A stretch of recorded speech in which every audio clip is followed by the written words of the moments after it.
Welcome back to the How To series. In this episode, we're going to be doing the How To Tangle with the Tango, aka How To Tangler. And this is what you guys chose on the poll, so we're going to be dissecting everything you need to know on how to play as a Tangler. Let's do this. Unlike the Riot, the Tangler does not have any other basic avatars that he is given automatically when you're playing as a Tangler.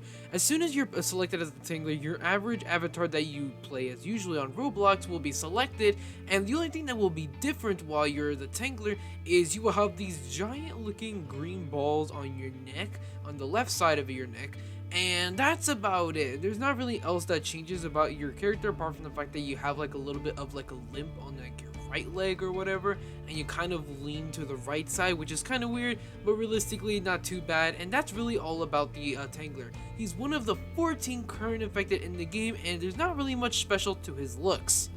The Tangler only unfortunately has only one ability, and that is what I call I've got you in my sights. And it is essentially a sniping mechanic. Basically, you want to aim at whatever survivor you want, and as soon as you find out the right time, or figure out really the right time to basically strike, you instantly press whatever button it is to activate the ability on whatever platform you play on, and instantly this long as hell tongue that comes out of your, mouth will basically launch across the map and onto the survivor. And if you miss, then you immediately just go into your 6 to 7 second cooldown, I'm pretty sure.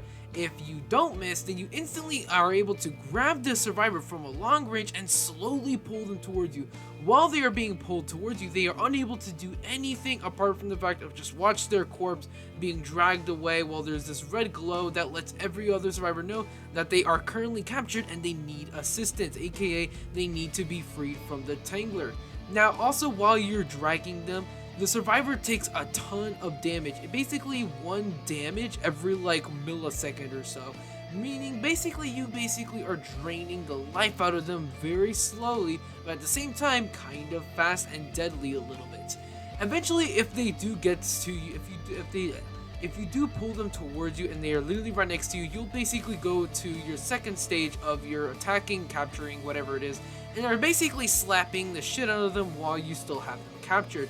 And the survivor is unable to do anything unless they are either freed by killing you, aka other survivors kill you and free them, or they use the machete in order to free themselves. And that's basically the essentially how to basically his entire kit of his abilities. Not much special, but it's pretty dang strong since they literally can't do anything once you capture them. Now that we're done talking about the ability of the Tangler, how do you essentially play as a Tangler? Well, it's pretty simple. All you have to do is go up somewhere high or low or wherever you think you're safe and the survivors are unable to see or spot you, and basically just strange out your prey, but stare at your prey and observe them. And as soon as you see them stand still or predict that they're going to do a next move, you immediately want to strike by basically pressing whatever ability button it is on your platform and basically try to aim and hit them. If you hit them, then nice, you basically stop their plans, and they have to basically essentially, the survivors has to take the next 2 to 3 seconds, depending how long it takes for them to free your capture survivor, or maybe even longer since like if you're across the map or so, to basically free them. And let's say, for an example, there's a bunch of infected everywhere and you tangled someone and they're basically too distracted to even notice them. That is great because literally they are unable to realize that one of the teammates is defenseless and they are unable to do anything as you're basically consuming them, and all of your other infected around are also helping to distract the survivors, but also helping you to kill that captured survivor who cannot do anything but stare and basically in horror that he is being killed and his teammates aren't doing anything about it. That's essentially how you play as the Tangler. You basically want to aim, fire, and try to hope and pray to God that literally survivors are unable to get them while you're basically killing the survivor. However, there are other ways to actually play as a Tangler, such as basically pulling survivors off of buildings to basically essentially deal a ton of damage, but also if survivors are running away, you can literally grab them from like wherever they're running away from and basically pull them back further into the horde, which is basically making the other survivors team to either be like, we can either leave him or we can basically essentially screw it, go back for him, and maybe we're all dead.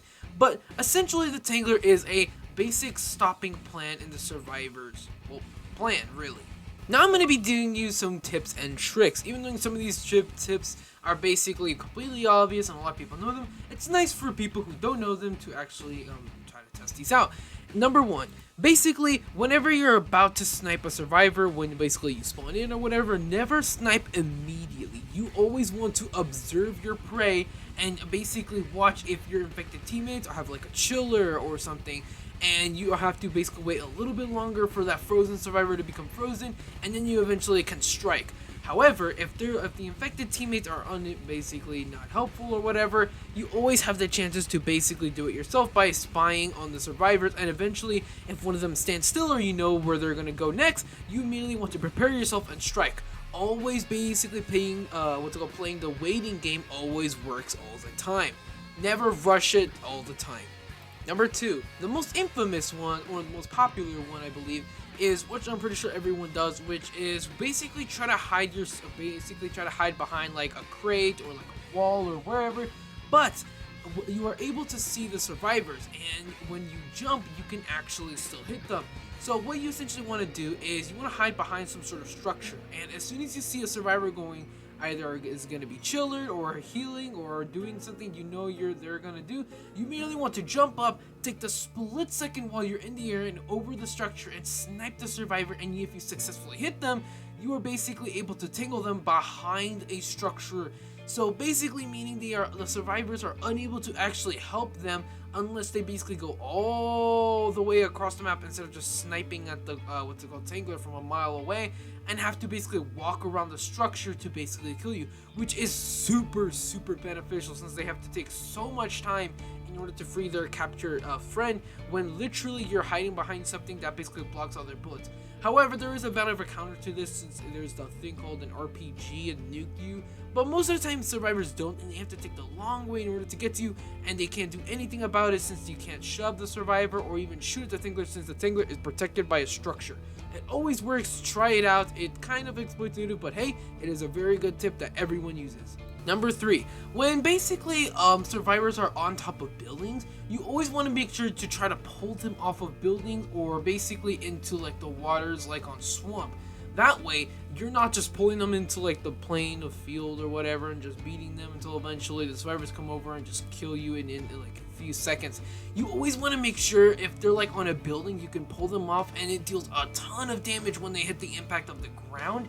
And also, if it's like, for an example, the swamp map, you can literally try to be in the waters and try to pull the survivors into the waters that will actually kill you, but especially damage the survivor heavily. But on maps like the flooded, where literally you are unable to be killed by the water, basically pulling them into the water, unless they pulling them into the water and they are unable to do anything, is just satisfying as heck, since they literally take so much damage from the water, plus your capturing ability, that they are unable to do anything except basically drown. Always basically pulling survivors off of buildings or into death areas is always just so satisfying. Now we're going to be going over the counters for the Tangler. Well, as I said, the Tangler is kind of a little bit difficult to actually master, since you have to basically aim a lot and practice, and eventually you'll get better.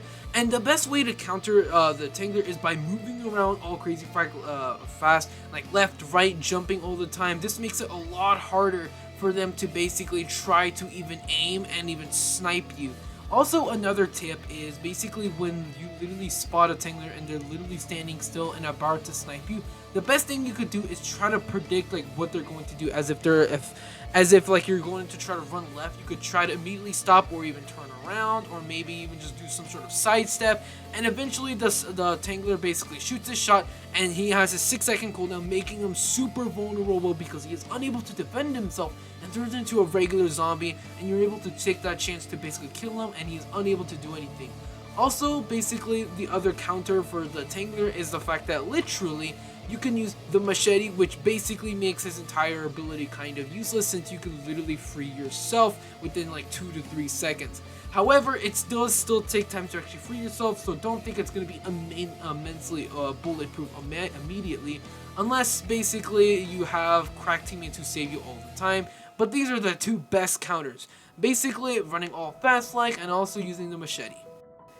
Now my class type. I wouldn't say he's a support infected. He's more of a aggressive infected, mainly because he literally works on his own and doesn't rely too much on his infected teammates.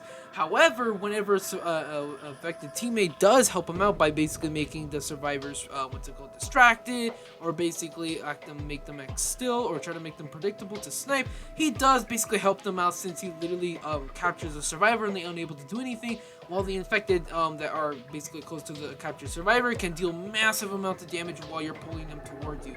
So he's more or less an aggressive type of infected. Not really a support, since technically he can do stuff on his own, but realistically with a little bit of teammate it can be a lot better, but realistically he's more of an aggressive infected type. Now finally is the difficulty. How would I rate this to a person who just started playing and they're like, I want to play as a Tangler? How hard would it be to master them? To master to a person who just started playing, I'd say he's hard. He is not an infected you immediately just get on the go, because there is a fact that sometimes the hitboxes on survivors are a bit wonky, and sometimes you literally aim at them and it doesn't even register that you hit them. But at the same time, there are times where literally you hit somewhat near them, like literally like their back shoe or whatever, the backside of their shoe, and it somehow still gets them. It's really just a kind of a little bit wonky hitboxes.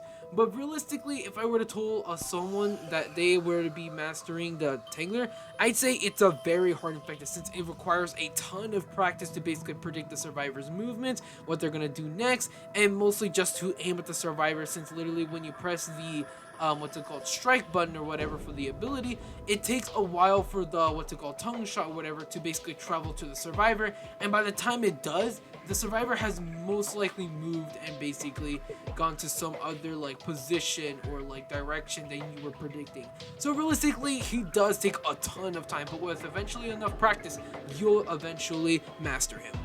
But what do you guys think? Do you think he's easy, normal, hard? What do you know? Let me know down in the comments below. And this was the dissection of the Tangler. Hope you guys enjoy, and I'll see you guys all about 42 years and have a great game.